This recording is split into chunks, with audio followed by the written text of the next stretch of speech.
Magandang araw mga kaibigan. Bigyan natin ng reaction, opinion itong post ng Bilyonaryo News Channel. Pahayag ito ni Senator Lacson na idinamay niya ang intelligence ng mga Pilipinos. Yan po yung caption. Lacson, ex-soldiers claim an insult to Filipinos intelligence. Pang-iinsulto daw sa atin, mga kababayan, ang mga pahayag ng Brave 18 Marines. Pang-iinsulto sa ating katalinuhan ba? Senate President pro tempore Panfilo Lacson on Friday said the Senate Blue Ribbon Committee remained open to hearing the testimonies of 18 alleged former soldiers who claim to have delivered kickbacks to senior government officials provided that their statements were first corrected and made credible. Baguhin daw ang mga statements dahil hindi daw kapanipaniwala. Ano ba yan? I don't know kung sino yung nang-iinsulto ng intelligence. Yun bang 18 Marines ang nang-iinsulto sa katalinuhan ng mga Pilipino o itong senador mismo? Ano sa tingin nyo? Tingnan natin ang reaksyon ng taong bayan sa post na ito. Dito mo masusukat yung pulso ng mga tao. Pero 2,600 ang nag-react. 1,900 ang tumatawa, hindi naniniwala kay Lacson. 273 ang galit. 336 lang ang naniniwala o nag-like sa kanya. So, anong percentage? Nasa 2% lang ang naniniwala kay Lacson. 98% tinatawanan siya o galit ang taong bayan sa kanya. Basa tayo sa mga comments. Ernesto Marcoso, wrong. It is your pronouncement that is an insult to Filipinos intelligence. Yun yung sagot na sa tanong ko. Yung 18 Marines bang testimonyo, iniinsulto tayo, ating intelligence, or itong mga pronouncement ni Ping Lacson? I agree dito kay Ernesto Marcoso. It is the pronouncements of this honorable senator na dati kong idol, hinahangaan ko, ngayon hindi na. Siya po, si Senator Lacson, ang tingin ko, nang iinsulto sa katalinuhan nating mga Pilipino.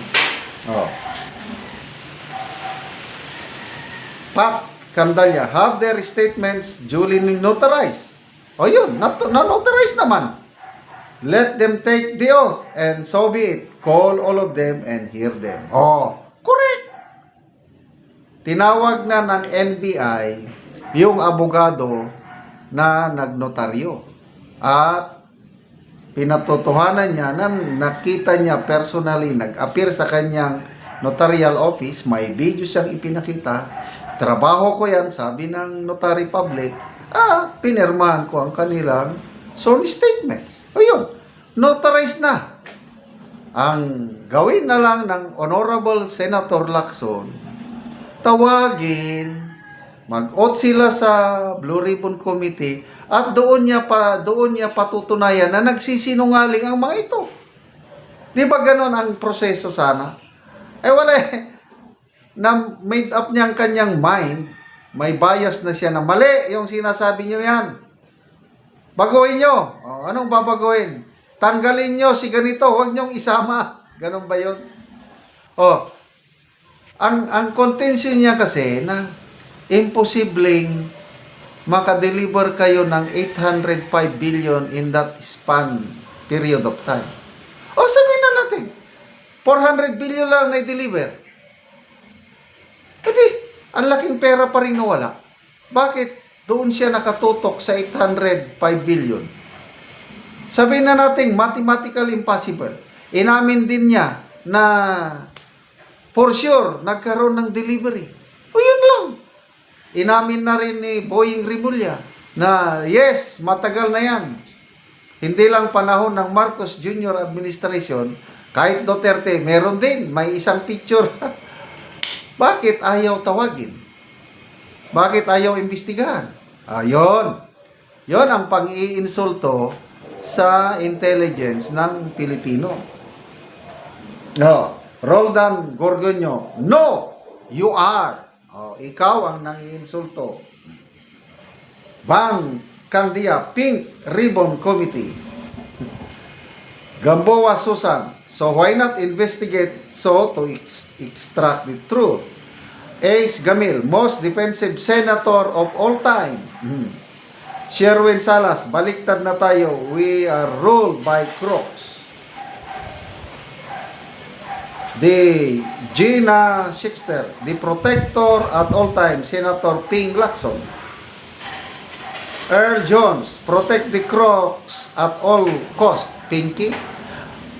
Halos lahat ng comments dito, negative sa kanya. Insult to crooks. Sino kayang nagpapaikot ng utak? No. Credible? Of what kind? Anyari kay Lacson, di naman ganyan noon. Yung sabi ko nga, idol ko ito noon. Napaka-tapang, napaka-straight, fighter talaga ng corruption. Ngayon, wala na. Ibang-iba na ngayon. Fernando Nacionalis, bakit ayaw mo ipatawag para magkaalaman na kung totoo o hindi ang mga sinasabi? Mark Likayan, Filipinos have been insulted by your neglect to uphold the laws. Ex-Coratong. Ha, ha, ha. Enchi Telmo, ang insult to Filipinos intelligence ay ang ginagawa nyo ni Tota Soto ng pagtatakip sa mga tunay na salarin. Mas marami kaming naniniwala na ayaw nyo na matunton ng investigasyon kung sino ang may tunay na pakana sa paglimas sa kaban ng bayan. Anong nangyari sa iyo, Senator Lacson? Bakit tuluyan ka nang nagpakasama ng dahil sa pera? Ang sakit naman nun. Salamat mga kaibigan sa inyong pagsubaybay sa channel na ito. Nakakatulong kayo ng malaki sa tribong Talanding ng Bukidnon dahil ang sweldo natin sa channel na ito is pantulong po sa tribo. Namimigay tayo ng libreng yero at pako para makapagpatayo sila ng mas maayos na tirahan. Panoorin nyo ang video na ito. Tagaan na mo gyero. Ug karon mo na ni ang atupan sa natagaan na mo og gyero.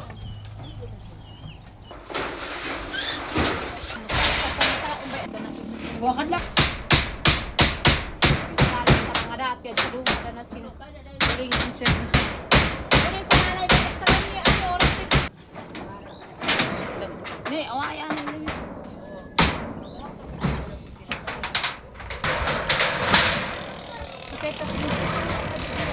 Og karon humanag gyud sa pag-atop ang gihatag na mo nga yero og among nakita nga maayo na gyud nga tan-awon kay dili na pareha sa una nga walay atop dugay na gyud ni kay gikuanan pag gyud og bagyo so karon naatopan na gyud so maayo na gyud nga tan-awon.